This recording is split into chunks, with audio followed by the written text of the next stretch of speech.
Hi friends, मेरा नाम है रेणु शर्मा और आज की क्लास में हम करेंगे जो अभी बीएड के एग्जाम होने वाले हैं सेकेंड ईयर के, राजा महेंद्र प्रताप सिंह यूनिवर्सिटी और आगरा यूनिवर्सिटी। जो राजा महेंद्र प्रताप सिंह यूनिवर्सिटी का 29 को फर्स्ट एग्जाम होने वाला है, उसके लिए हम 100 वेरी वेरी इंपॉर्टेंट क्वेश्चन आज की क्लास में डिस्कस करने वाले हैं।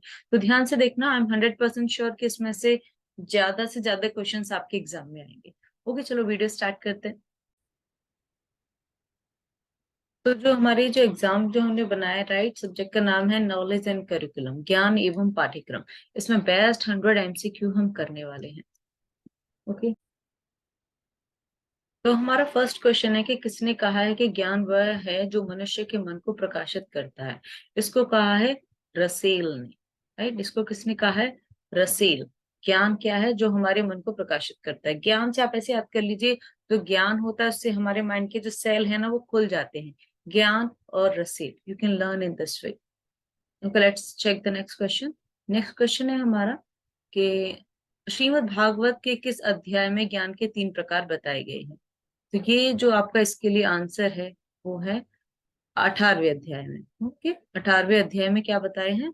ज्ञान के 3 प्रकार। इसे आप ऐसे याद कर सकते हो कि जब आप 18 साल के हो जाते हो तब आपके अंदर ज्ञान की समझ आती, तब आप ज्ञान के प्रकार के बारे में जान पाते हो। ओके, क्वेश्चन नंबर 4 देख लेते हैं एक बार। तो क्वेश्चन नंबर 4 है। ओके, क्वेश्चन नंबर 4 देख लेते हैं एक बार। फोर्थ में दिया गया है कि ज्ञान के संबंध में बुद्धिवाद का सिद्धांत दिया है। ज्ञान के संबंध में बुद्धिवाद का सिद्धांत किसने दिया है? सुकरात एवं प्लेटो ने। तो आप ऐसे याद कर सकते हो कि ज्ञान के संबंध में बुद्धिवाद का सिद्धांत, ज्ञान और बुद्धिवाद दो चीजें हैं, राइट। तो इसका जो सिद्धांत है वो भी दो लोग ही दे सकते हैं, तो सुकरात एवं प्लेटो। आई थिंक ज्यादातर लोगों को इसका आंसर पता भी होगा। चलो नेक्स्ट वाला डिस्कस करते हैं। आगमन विधि के अंतर्गत ज्ञान प्रदान किया जाता है। आगमन विधि के अंतर्गत ज्ञान प्रदान किया जाता है विशिष्ट से सामान्य की ओर।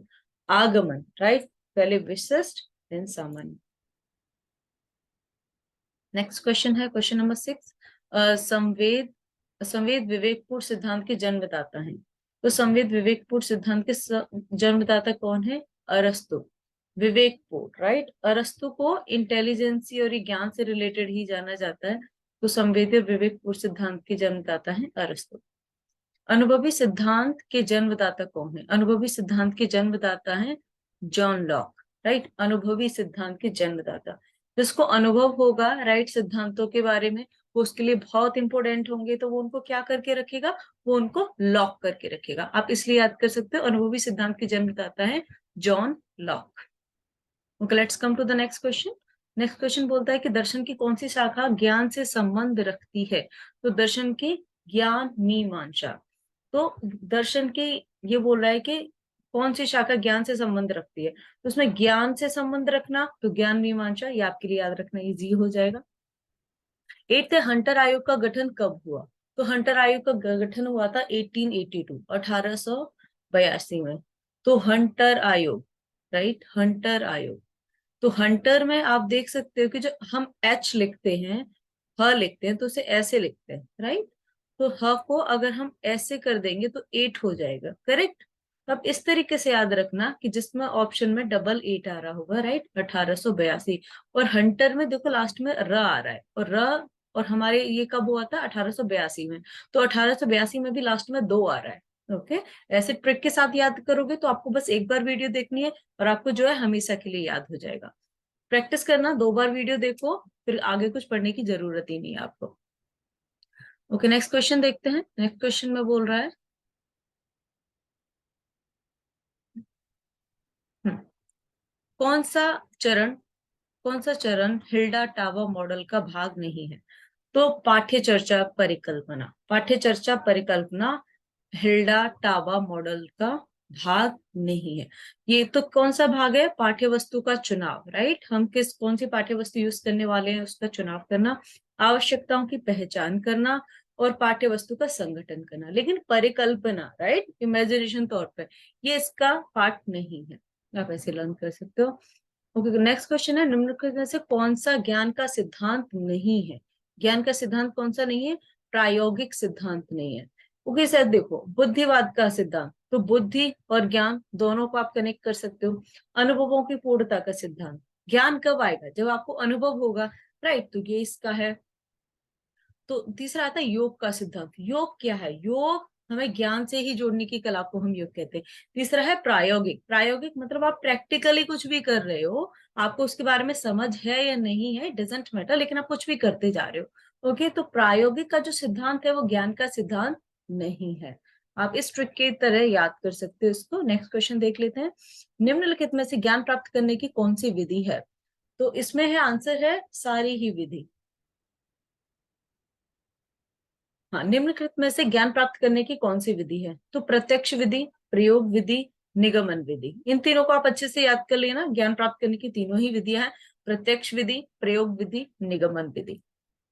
नेक्स्ट क्वेश्चन है, कौन सा कथन सही नहीं है? तो कौन सा कथन सही नहीं है? इसका आंसर है ए, ज्ञान सांस्कृतिक ठहराव लाता है। जो ज्ञान है वो सांस्कृतिक ठहराव नहीं लाता। आपको ये नहीं बोलता कि आप एक चीज पे जाके स्टक हो जाइए।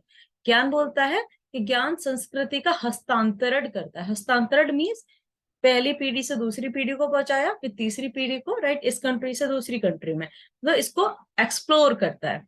और ज्ञान संस्कृति का संरक्षण करता है, राइट। अगर आपको ज्ञान है तो हमारी कैसी संस्कृति है, अच्छी है, राइट, आपको उसके बारे में संरक्षण करना चाहिए, उसको अपनी नेक्स्ट जनरेशन को बताना चाहिए, अच्छे से रखना चाहिए। और ज्ञान संस्कृति का विकास करता है। Yes, that's correct. ओके, तो क्या नहीं है? ठहराव नहीं है। ये इजी था, आप देखते समझ जाओगे। एमएल पुस्तक का लेखक कौन है? एमएल पुस्तक का लेखक है रूसो, राइट। ओके, आप इस ट्रिक से इसको याद कर सकते हो। अगर आपसे कोई बंदा रूस जाएगा, रूस ना मत, रूठ जाएगा, गुस्सा हो जाएगा, ठीक है, तो आप क्या बोलोगे? ओके भाई चल आजा, मिलके बात करते, राइट, आप उसे मिलके फिर मना लोगे। तो एमएल पुस्तक किसने लिखी है? रूसो ने लिखी है। चलो नेक्स्ट क्वेश्चन पे जाते हैं। तो हमारा नेक्स्ट क्वेश्चन है कि रिपब्लिक पुस्तक का रचयिता कौन है? रिपब्लिक पुस्तक का रचयिता कौन है? वो है हमारे प्लेटो। Okay, Republic. तो आप ऐसे याद रखिए, जहां पे बहुत सारी पब्लिक होगी, राइट, तो वहां पे हम उनको कुछ ना कुछ फूड सर्व करेंगे, करेंगे। बहुत सारी पब्लिक है, उनको हम कुछ खाने को भी देंगे, तो आपको बहुत सारी प्लेट्स की आवश्यकता होगी, राइट। प्लेट्स चाहिए कि नहीं? कुछ खिलाओगे कि नहीं खिलाओगे उनको? तो रिपब्लिक पुस्तक किसने लिखी थी? प्लेटो ने। I hope you got my points.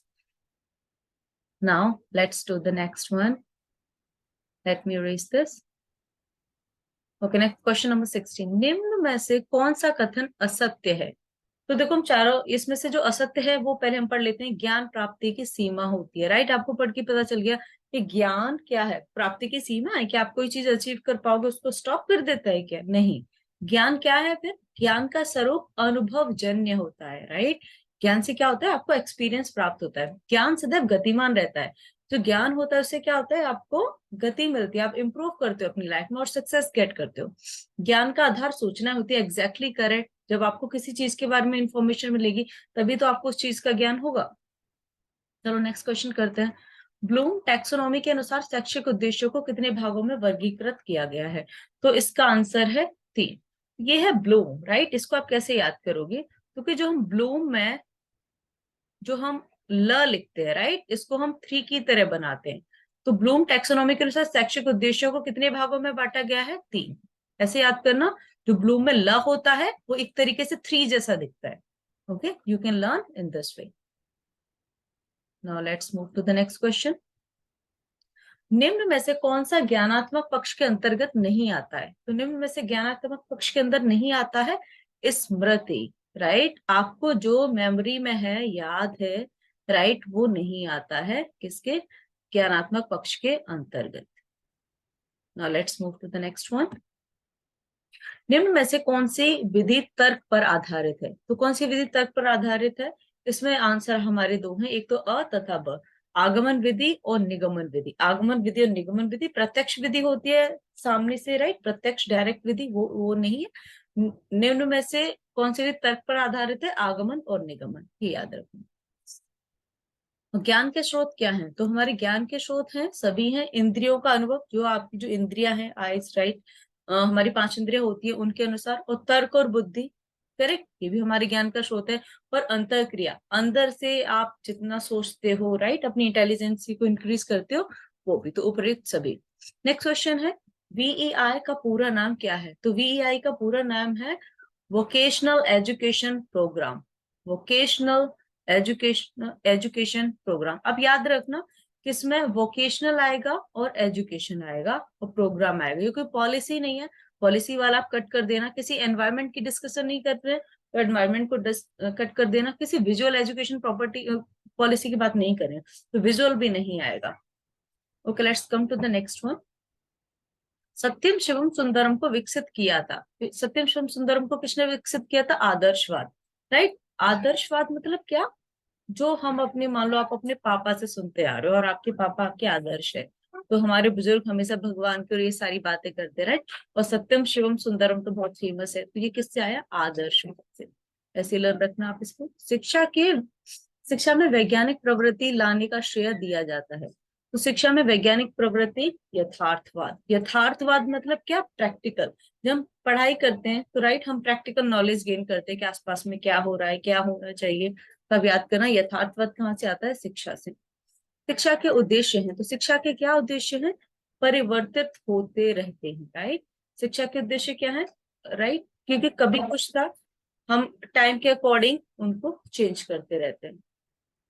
तर्क प्रक्रिया है, तो तर्क प्रक्रिया है किस चीज की? तो तर्क प्रक्रिया है अ तथा ब दोनों की, मतलब मानसिक और बौद्धिक, राइट। तो आप किसी से भी डिस्कशन करोगे तो आपको दोनों चीजों की आवश्यकता होगी। बालकी कोश नामक पुस्तक के लेखक हैं, तो बालकी कोश नामक पुस्तक के लेखक हैं मॉन्टेसरी। आपको पता होगा कि जब छोटे बच्चे होते हैं तो कहाँ पढ़ते हैं? वो मॉन्टेसरी में ही तो पढ़ते हैं, राइट। आप ये समझ सकते हो कि बालकी कोश कहाँ होती है? मॉन्टेसरी में होती है। दैट्स इट, आप इस तरीके से याद कर सकते हो। नेक्स्ट क्वेश्चन है हमारा, शिक्षा एक द्विमुखी प्रक्रिया है, एक कथन किसका है? तो ये बोला है एडम्स का, राइट। शिक्षा एक द्विमुखी प्रक्रिया है, एडम्स। याद रहेगा, देखो एडम्स में ड मीन्स एजुकेशन, राइट, ड सर। तो शिक्षा के बारे में बोला है, द्विमुखी प्रक्रिया बताया, तो एडम्स याद रखना। शिक्षा आयोग की रिपोर्ट का शीर्षक है, तो शिक्षा आयोग की रिपोर्ट का शीर्षक है, कब का पूछ रहा है? 1964 और 1966 में क्या था? तो वो था शिक्षा का राष्ट्रीय विकास। अभी हमारा नेक्स्ट क्वेश्चन है, भारतीय शिक्षा आयोग 1882 के अध्यक्ष कौन थे? जो क्वेश्चन 2019 में आए थे वो हैं, ठीक है। भारतीय शिक्षा आयोग में 1882 के अध्यक्ष कौन थे? वो थे इंटर। क्या नाम है उनका? इंटर। सेटलर आयोग की सिफारिशों के आधार पर भारत सरकार ने नीति में सुधार किया। कब किया? 1917 में। देखो सैडलर है, सैडलर में स आ रहा है, करेक्ट। सैडलर में क्या आ रहा है? स।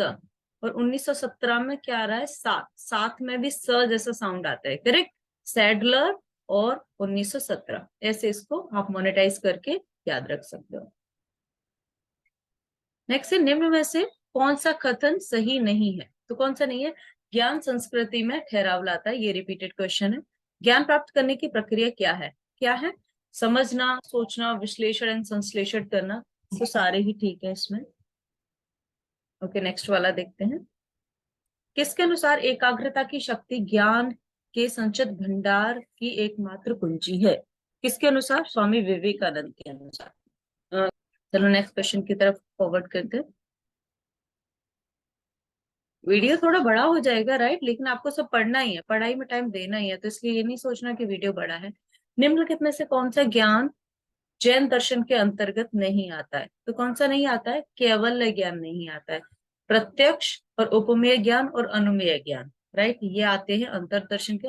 केवल ज्ञान जैन धर्म से रिलेटेड है ये। ओके, भारत के संविधान के किस अनुच्छेद में लिखा है कि शिक्षा सबके लिए है? Right to education. Right to education ये लिखा है आर्टिकल 45 में, अनुच्छेद 45 में, राइट टू एजुकेशन।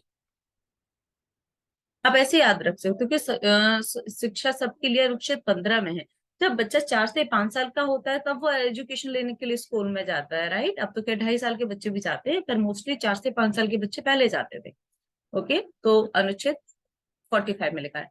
करके सीखना सिद्धांत किस विधि पर आधारित है? करके सीखना, that means they are talking about the practical, means प्रयोगशाला विधि। ओके, कौन सा यत्न श्रव्य दृश्य सामग्री कहलाता है? श्रव्य जैसे सुन भी सकते हो, देख भी सकते हो, ऐसा क्या है? टीवी है, राइट? रेडियो में सिर्फ सुनोगे, टैप रिकॉर्डर में सिर्फ सुनोगे, ग्रामोफोन में भी, तो टीवी में आप देख भी सकते हो और सुन भी सकते हो। प्रेगमेटिको शब्द किस भाषा से लिया गया है? ये प्रेगमेटिको शब्द है वो ग्रीक भाषा का शब्द है।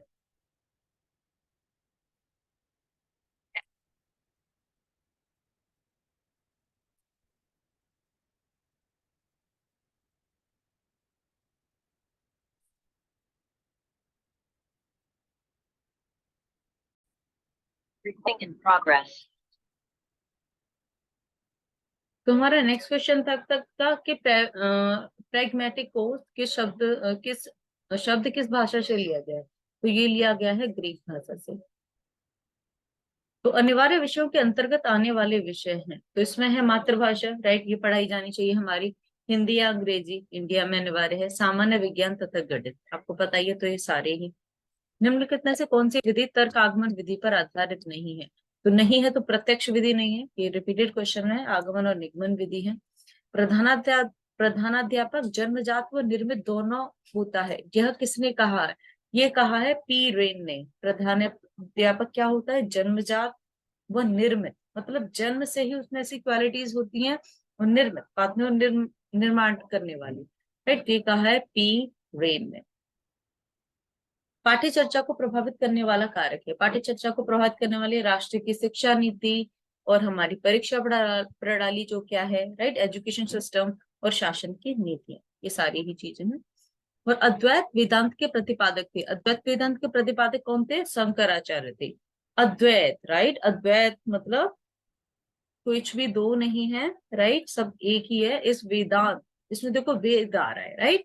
वेदांत, तो वेदांत आप जानते हो शंकराचार्य कौन थे? तो ये हमारे शंकराचार्य एक बहुत बड़े ऋषि हुए हैं। तो शंकराचार्य कौन थे? अद्वैत वेदांत के प्रतिपादक थे। अंतः प्रज्ञा प्रणाली के समर्थक विचारक हैं। कौन है? हेनरी बर्ग से। अंतः प्रज्ञा प्रणाली, अंतः प्रज्ञा प्रणाली।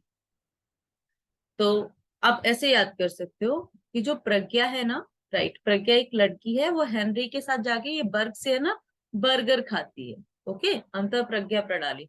प्रज्ञा जो है वो हेनरी के साथ जाके क्या करती है? बर्गर खाती है। Okay, now let's come to the next question. अनुभव मनुष्य का सबसे बड़ा शिक्षक है, ये उक्त कथन किसका है? ये बोला है लॉक ने। मैंने आपको बताया था ना, जिस आदमी के पास ज्यादा अनुभव होगा वो क्या करना चाहेगा? वो बहुत इंपॉर्टेंट है, तो उसको लॉक करके रखना चाहेगा। तो अनुभव मनुष्य का सबसे बड़ा शिक्षक है, ये बोला था लॉक ने। दर्शन ज्ञान का विज्ञान है, ये कथन किसने कहा है? ये है फिक्टे का। दर्शन, ओके, ज्ञान का विज्ञान है। ओके, देखो दर्शन और ज्ञान का विज्ञान। दर्शन मतलब क्या? आप किसी चीज को देखने, राइट? फॉर एग्जाम्पल, आप देखने गए हो एक म्यूजियम को, राइट? तो वहां पे आप क्या करोगे? फिक्टे, आप फिक्टे को फोटोग्राफ से याद कर सकते हो। ओके, आप दर्शन के लिए घूमने के लिए गए तो वहां पे आप जाके क्या करोगे? सेल्फी लोगे, राइट? फोटो लोगे। तो फिक्टे, दर्शन ज्ञान का विज्ञान है, फिक्टे ने बोला है। ओके, आप्तवचन का संबंध है। आप्तवचन का संबंध किससे है? आप्तवचन का संबंध है यह ज्ञान व्यक्ति को विशेषज्ञों में विश्वास करके प्राप्त होता है। आप्तवचन का संबंध किससे है? व्यक्ति को विशेषज्ञों से विश्वास करके प्राप्त होता है। निम्नलिखित में से कौन सा ज्ञान जैन दर्शन के अंतर्गत नहीं आता है? तो कौन सा नहीं आता? शब्द ज्ञान नहीं आता एक्चुअली। मति ज्ञान, श्रुति ज्ञान, अवधि ज्ञान, ये सब आते हैं। ज्ञान की विशेषता है, तो ज्ञान की विशेषता क्या है? सभी है इसमें। जो ऑप्शन में है, ज्ञान शक्ति है, सभ्यता है और असीमितता है। नेक्स्ट वाला, श्रीमद् भागवत गीता के 18वें अध्याय में ज्ञान को कितने भागों में बांटा गया है? ये हम पहले कर चुके हैं, 4 भागों में। ओके, प्रकृति को बालक की सबसे बड़ी शिक्षिका कौन मानता है? प्रकृति को बालक की सबसे बड़ी शिक्षिका कौन मानता है? रूसो मानता है। ओके, और कौन सा यूनानी दार्शनिक आध्यात्मिक के साथ साथ वैज्ञानिक भी था? वो था अरस्तु, राइट? आप याद रखना, जो अरस्तु था वो यूनानी दार्शनिक था। ओके, वो आध्यात्मिकता के साथ साथ वैज्ञानिक था भी था।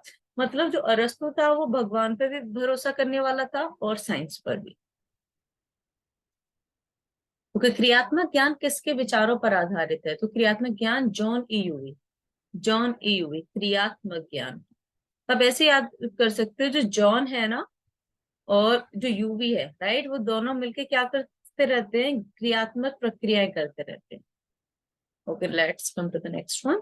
तो ज्ञान को वैध, राइट, वैध मीन्स वैलिड बनाती है। क्या बनाती है? सत्यता। अगर आपकी बात में सच्चाई है तो वैलिड हो, अदरवाइज यू आर फेक। तो let's go to the next question. परिमाणवाद की उत्पत्ति कहाँ हुई है? परिमाणवाद की उत्पत्ति हुई है अमेरिका में। परिमाण। Okay, next one. कौन सी विशेषता ज्ञान की विशेषता नहीं है? तो ये है ज्ञान की सीमा, राइट, क्योंकि ज्ञान आपको एक सीमित नहीं कर देता है। ओके, नेक्स्ट क्वेश्चन देख लेते हैं। किस प्रसिद्ध आदर्शवादी दार्शनिक ने ज्ञान प्राप्ति की प्रश्नोत्तरी विधि का विकास किया है? तो किसने किया है? वो किया है सुकरात ने। किस प्रसिद्धि आदर्शवादी दार्शनिक ने ज्ञान प्राप्ति की प्रश्नोत्तरी विधि का विकास किया है? तो आप ऐसे याद कर लो, ये जो पर्सन था ना, राइट, इसने आदर्शवाद प्राप्त किया। कैसे प्राप्त किया? उसने दिन रात एक कर दिया, राइट। और उसने क्या किया, एक दिन रात एक करने के बाद में प्रश्नोत्तरी बनाई। वो सुख थी, बहुत अच्छी थी, सुख प्रदान करने वाली थी। और उसने कब बनाई? रात में बनाई। तो ये, तो किस प्रसिद्ध आदर्शवाद दार्शनिक ने ज्ञान प्राप्त करने की प्रश्नोत्तरी विधि का विकास किया? सुकरात ने किया। जिस ट्रिक के साथ याद करेंगे तो आपको हमेशा याद रहेगा। आत्मानुभूति का अर्थ है, आत्मानुभूति का क्या अर्थ है? आत्मज्ञान। आत्मज्ञान को ही हम आत्मानुभूति बोलते हैं। ये वेरी इजी है, आप सभी कर लोगे। परिवार के द्वारा दिया जाने वाला ज्ञान कहा ज्ञान होता है, क्या होता है? अनौपचारिक ज्ञान, राइट। एक होता है अनौपचारिक और औपचारिक, मतलब फॉर्मल, इनफॉर्मल। जो आप स्कूल में सीखते हो, कॉलेजेस में सीखते हो, उसको बोलते हैं फॉर्मल। अनौपचारिक मतलब आपकी फैमिली बताती है, बेटा अच्छे से बैठो, अच्छे से खाओ, राइट, उसे अनौपचारिक बोलते हैं। रूसो ने शिक्षा के तीन मूलभूत स्रोत बताए हैं, जो हैं, कौन से हैं? प्रकृति, मनुष्य और वस्तुएं, राइट। शिक्षा के तीन मूलभूत स्रोत बताए उसने। क्या है? प्रकृति है, आपको प्रकृति से, आपके आसपास के एनवायरनमेंट से एजुकेशन मिलती है। मनुष्य, एक ह्यूमन बीइंग से मिलता है। और वस्तुएं, हमें चीजें भी, वस्तुएं भी कुछ ना कुछ हमें सिखा के जाती है। प्रसिद्धि आदर्शवादी दार्शनिक सुकरात ने ज्ञान प्राप्ति की किस विधि के विकास पर बल दिया है? तो वो उसने बल दिया है आगमन विधि पर। ओके, आप इसे ऐसे याद कर लेना, आदर्शवाद में आ रहा है आदर्शवाद, राइट, और आगमन विधि में भी आ रहा है, तो इसे रिलेट करके याद कर लेना। किसके अनुसार मुझे पुस्तकों से घृणा है क्योंकि ये बालकों के लिए अभिशाप है? ये किसने बोला है?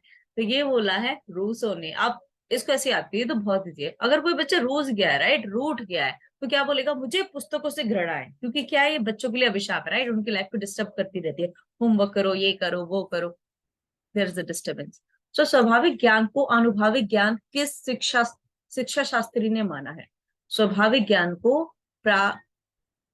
प्रागानुभाविक ज्ञान किसने माना है? वो माना है मैकडूगल ने। स्वाभाविक ज्ञान को प्रागनुभाविक ज्ञान, राइट, मैकडूगल। नेक्स्ट वन है, कुछ करने या क्रिया करने की क्षमता ही ज्ञान है। ये कथन किसका है? ये है कार्ल स्वेबी का। कुछ करने या क्रिया करने की क्षमता, कुछ करना, क्रिया करना, इसमें क आ रहा है, और काल स्वेबी में भी क आ रहा है। ओके, तो ऐसे आप याद कर सकते हो। ज्ञान एक साधन के रूप में तब परिलक्षित होता है जब, कब होता है? जब ज्ञान प्राप्त करके सभी प्रत्यय की समझ विकसित करनी हो, राइट, ज्ञान का उसके व्यवहारिक जीवन में प्रयोग किया जाता हो और ज्ञान का विश्लेषण के लिए प्रयोग किया गया। सारी ऑप्शंस राइट है। ज्ञान लोगों की बुद्धि और योग्यता में विद्यमानता, विद्यमान जात और उपस्थित होने का योग है। यह किसने कहा है? ये कहा है लॉक ने। देखो, ज्ञान लोगों की बुद्धि और योग्यता में विद्यमान जात है ना। तो ये बुद्धि और योग्यता और विद्यमानता की बात कर रहा है, राइट। ये उपस्थित होने का योग है, आप याद रखना, योग है। योग करना और ऐड करना और लॉक करना, they are the same thing. तो लॉक कैसे याद कर सकते हो? संस्कृति निर्भर है। संस्कृति किस चीज पर निर्भर है? हमारे ज्ञान पर निर्भर है। संस्कृति निर्भर है, संस्कृति किस चीज पर निर्भर है? हमारे ज्ञान पर निर्भर है। राष्ट्रीय पाठ्य चर्चा 2019 के अब तक कितने प्रारूप जारी हुए हैं? तो वो हुए हैं 5। राष्ट्रीय पाठ्य चर्चा 2009 के अब तक कितने? तो हुए हैं 5। वर्तमान समय में 10+2+3 फॉर्मूले पर आधारित शिक्षा प्रणाली है। ये क्या है? देखो 10 बोलते हैं हम 10th पास करने को, +2 बोलते हैं 12th को, +3 बोलते हैं ग्रेजुएशन को। ये आधारित है किस पर? औपचारिक शिक्षा, द फॉर्मल एजुकेशन पर। पाठ्य पुस्तक के अंत में प्रश्नमाला दी जाती है, तो इसे क्या बोलते हैं? मिस गृह कार्य के लिए भी दी जाती है, होमवर्क के लिए। दृढ़ीकरण मतलब आपका जो भी कॉन्सेप्ट नॉलेज हो वो क्लियर हो। पुनरावृत्ति रिवीजन के लिए और सभी के लिए। मेले तमाशे शिक्षण के हैं, क्या है ये? सामुदायिक साधन है, राइट। एक समुदाय में मतलब सभी लोगों को एक साथ शिक्षा देना, उसे बोलते हैं सामुदायिक साधन। निम्नलिखित में से कौन शिक्षण प्रक्रिया का भाग है? क्या भाग है? विद्यार्थी है, शिक्षण है, पाठ्यक्रम है, राइट। एक एजुकेशन के लिए तीनों ही लोग चाहिए। सिर्फ टीचर ही होगा तो किसको पढ़ाएगा? बच्चे ही होंगे तो कौन उनको पढ़ाएगा? So everything is important here. Next question, एक अध्यापक के रूप में आप अपने खाली समय का उपयोग कैसे करना चाहेंगे? तो इसमें कोई रचनात्मक कार्य करने में, राइट, वही अच्छा है। आप एक अध्यापक हो तो गपशप तो नहीं करोगे, आराम भी नहीं करना चाहोगे, राइट। आराम करने से अच्छा कुछ कर लेते हैं। सड़कों पे तो आप घूमोगे नहीं, क्योंकि we are the teachers, teachers को ये सब अलाउड नहीं है। कर सकते हैं फ्री टाइम पे, राइट, बट इसका आंसर देने में यही आएगा, कोई रचनात्मक कार्य करेंगे हम। कक्षा में शिक्षक का व्यवहार होना चाहिए, कैसा होना चाहिए? प्रजातांत्रिक। प्रजातांत्रिक किसे बोलते हैं? मान लो बहुत सारे बच्चे हैं और आप टीचर हो और आपको सबके साथ में समान व्यवहार करना है और अच्छा व्यवहार करना है, न्यायप्रिय। नेक्स्ट वाला, यथार्थवादी विचारधारा का जन्म हुआ कब हुआ? इसका हुआ था 17वीं शताब्दी में। यथार्थवादी विचारधारा का जन्म हुआ 17वीं शताब्दी में। ज्ञान का साधन है, ज्ञान का साधन सभी है, अनुभव, भाषा और संवेग। अरस्तु ने ज्ञान प्राप्त करने की किस विधि का विकास किया? तो आगमन विधि। अरस्तु, अरस्तु में आ रहा है और आगमन में भी आ रहा है, इससे रिलेट करके आप याद करना। कौन सा ज्ञान का स्वरूप नहीं है? तो कौन नहीं है? तो इसमें इंद्रिय नहीं है। सूचना, इंफॉर्मेशन है, किसी चीज के बारे में जानना है, बुद्धिमत्ता है। इंद्रिय क्या होती है? ये हमारे सेंसेस होते हैं, तो वो नहीं है। 10 वर्षीय विद्यालय शिक्षा कार्यक्रम की अनुशंसा की है, किसने की है? देखिए, कोठारी शिक्षा आयोग ने। ये आप याद कर लेना। 10 वर्षीय विद्यालय शिक्षा कार्यक्रम मतलब 10 वर्ष आपको एक स्कूल में ही रह के पढ़ाई करनी है, ये बोला था हमारे कोठारी शिक्षा आयोग ने। ये समझ लेना कि 10 वर्ष के लिए हमें कोठरी में बंद किया, किसने किया? कोठारी शिक्षा आयोग ने। ओके, वैसे ऐसा नहीं है। ओके, अव्यय दृश्य सामग्री का प्रयोग शिक्षण को बनाता है, क्या बनाता है? अवयव दोनों, प्रभावी बनाता है और रोचक बनाता है। क्योंकि अव्यय दृश्य में आप सुन भी सकते हो और बोल भी सकते, देख भी सकते हो, है ना, तो वो प्रभावी होगा और रोचक भी होगा। इसीलिए मेरी वीडियो में आप मुझे देख भी सकते हो और सुन भी सकते हो, राइट। मेरी वीडियो प्रभावी है, पढ़ो ठीक से। प्लेटो के अनुसार शिक्षा का प्रमुख उद्देश्य है, क्या है? व्यक्तित्व विकास करना। एक जो पर्सन है उसका पर्सनैलिटी इंप्रूव होना, मेंटली इंप्रूव होना, राइट। तो एक एक व्यक्ति का विकास होगा तो पूरे समाज का विकास ऑटोमेटिक हो जाएगा। किसी विषय से संबंधित तथ्यों को सूचना कहते हैं, ये कथन किसका? ये है जे बेकर का। किसी विषय से संबंधित तथ्यों को सूचना कहते हैं, तथ्यों के, राइट, हमें सूचना मिली, उसे बोलते हैं बेकर। निम्नलिखित में से कौन सा उद्देश्य शिक्षा का सामान्य उद्देश्य हो सकता है? तो कौन सा हो सकता है? व्यक्तित्व का विकास। ओके, सामान्य उद्देश्य क्या हो सकता है? अभी हमने पढ़ा व्यक्तित्व का विकास।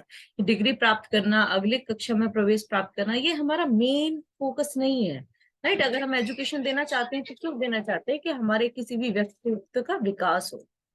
जीन पियाजे का संबंध निम्नलिखित में से किस प्रकार के विकास से है?